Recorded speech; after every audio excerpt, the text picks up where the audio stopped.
Samhain is one of the most ancient holidays of remembrance among the Celtic peoples of Northern Europe, celebrated around October 31st, November 1st. And interestingly, a lot of the other major holidays honoring the dead have aligned themselves into the Samhain time frame and continue many of the customs.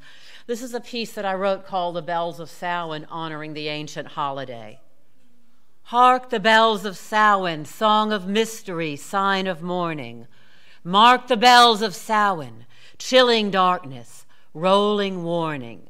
Hear them chime out, chanting loud, pealing, pulsing into the clouds. The bells resound in solemn rite, calling all souls on this sacred night. It's the mystical eve when the barrier crashes in the darkling sky, when the old year is ashes. The bells hold us still with their somber refrain, steadying our hearts for the knowledge we'll gain. From the land of the shadows, they float forth and greet us. From the realm of the spirits, they drift down and meet us.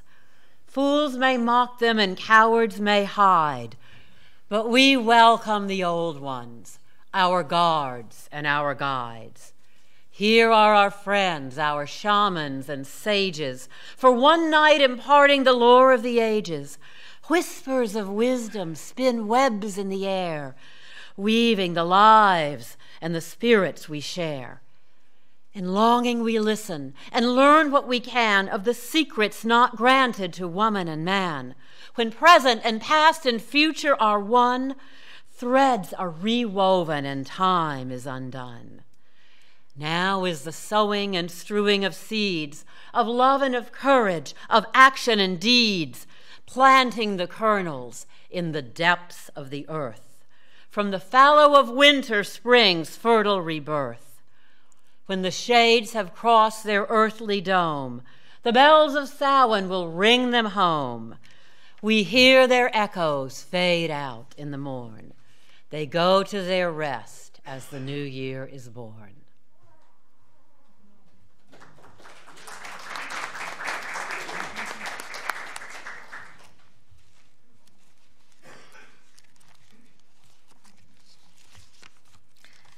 I'm so glad that our children can be here in our service this morning. And for those who are visiting for the first time, let me explain that this may be a little out of the ordinary for you in terms of a worship service.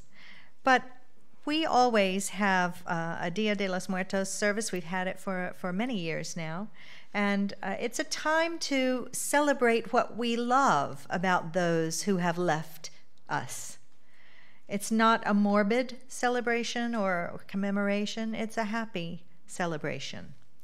And so this morning I want to talk about the universality of remembrance, because we are doing this today, and especially with the Dia de los Muertos celebration. But remembrance goes much broader across the earth and through history. And so we're going to start just by a little bit of background for Dia de los Muertos. When the Spaniards colonized Mexico, they introduced Catholicism as the dominant religion. And November 1st is the Catholic feast of All Saints' Day, where all the saints, all the holy ones in the faith are remembered. November 1st and 2nd are encompassed within Dia de los Muertos, the Day of the Dead, which is a peculiar mix of pre-Hispanic and Catholic ritual. The evening of the 31st, Halloween, is when it begins. But the custom is for the 1st of November to be celebrated as the Day of the Little Dead, the Angelitos, and the next day for the adult dead. In Mexican homes, they may have a designated area cleared of its normal furnishings to make room for an ofrenda, a personal altar, a little bit smaller maybe than the one we have here. So the thinking is that if the dead ever come back to earth, the belief is that this is the day when they visit. So the ofrenda has to be something that brings them near and attracts them back home. They burn incense to help the dead find their way. And so we've had many people, big and small, doing a lot of creative work on the items for our ofrenda, especially the sugar skulls that some of you can see. And please come up after the service and have a look at everything that's on the ofrenda. These decorations are not easy to find in the U.S., but they are on sale all over Mexico around this time. And just as we've decorated back in the back, Josh's media cabinet, families in Mexico cover their altar with papel picado, paper cut into intricate designs and images of skeletons drinking, eating, having a good time. And altars are also decorated with candles and flowers and photos of the departed. So some people write names on the skulls, the candy skulls, and in Mexico, black bowls and black plates are used for the ofrenda. They're only sold during the last 2 weeks of October for use during the festival. And on them, they place the favorite foods and beverages that tempt the departed to come back home to visit. And they also, of course, give them nourishing food for the journey back at the end of the day. On the second day of the festival, families head to the cemetery, and they clean grave sites, they pull weeds, they put a fresh coat of paint on the tombs or gravestones, and they decorate them with floral arrangements or brightly colored wreaths or marigold petals. They may hang paper streamers on children's graves. The families gathering at the graveside bring picnics and often tequila for toasting the dead. Sorry, I don't have any to offer you this morning. There may be mariachi music. The dancing skeletons and candy skulls are everywhere, and the atmosphere is one of celebration. It may be strange to us to see how skeletons are shown dancing and partying. They're humorous and they make us laugh instead of being sad. And they're not for mourning, but they're for enjoyment. This festival is about remembering the dead, keeping their memories alive. It's saying, live life to the full, because death comes to us all and we don't know when it will call on us.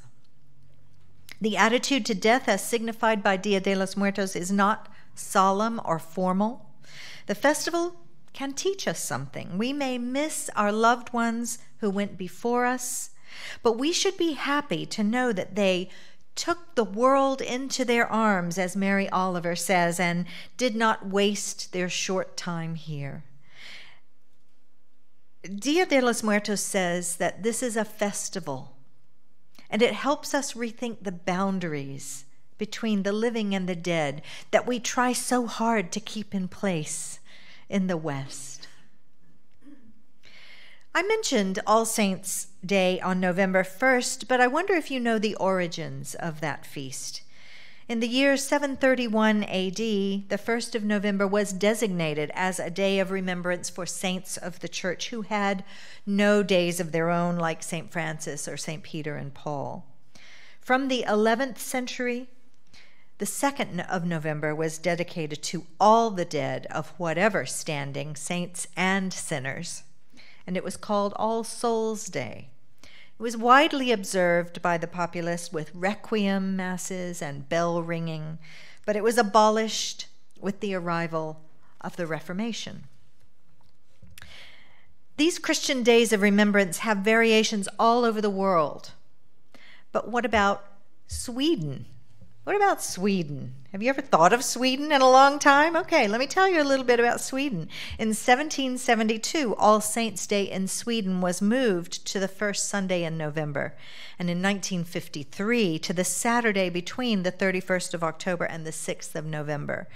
In the 1900s, people began putting lighted candles on the graves of the departed on All Saints' Day in Sweden. And this custom originated with wealthy families in towns and cities, but after the Second World War, it spread throughout the country. Churches also began holding services of light to mark that day. All Saints' Day is a day of dignity and reflection. The custom of lighting candles on family graves is still widely practiced in Sweden, and cemeteries can be beautiful scenes at this time of year. The countless candles and lanterns placed on graves form patterns in the snow at night and lend a special feel to the landscape. People also lay flowers and wreaths or a jar of heather on the graves on All Saints' Day. In the north of Sweden, All Saints' Day marks the first day of winter and the traditional start of the alpine ski season. Glad I'm not there. Until recently, shops and stores were closed to mark this festival, and that's no longer the case everywhere. Most Swedes still take the day off, and those who don't visit cemeteries usually stay at home for a family meal. And many churches organize concerts on this day, celebrating All Saints. This is also the time that the dead are remembered in the Unitarian tradition in Transylvania.